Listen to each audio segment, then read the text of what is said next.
And one man in his time plays many parts.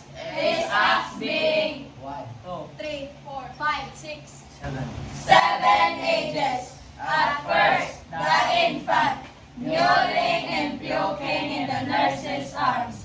Ili, tulog nanay, wala diri, imo nanay.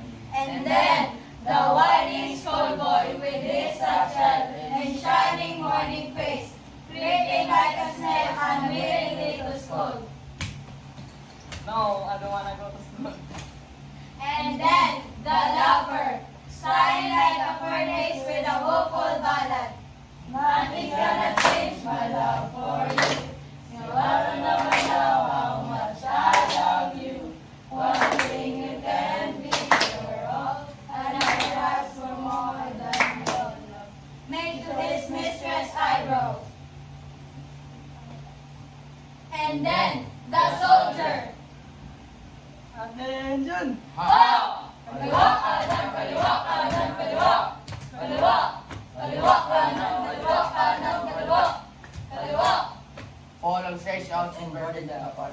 Jealous and honor. Sudden and quick and quarrel, seeking the bubble reputation, even in the cannon's mouth.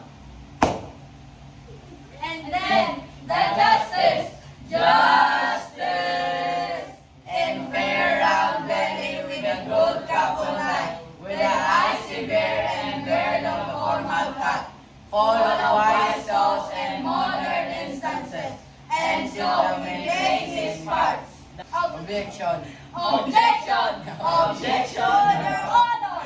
Not guilty! The 6 age shifts into the limbs and slippered pantalon, with spectacles on nose and pouch on side. His youthful nose will say, a world too wide. Shamp, shamp, and his big manly voice, turning again toward childish treble pipes, and whistles in his hand. Last thing of all, that ends this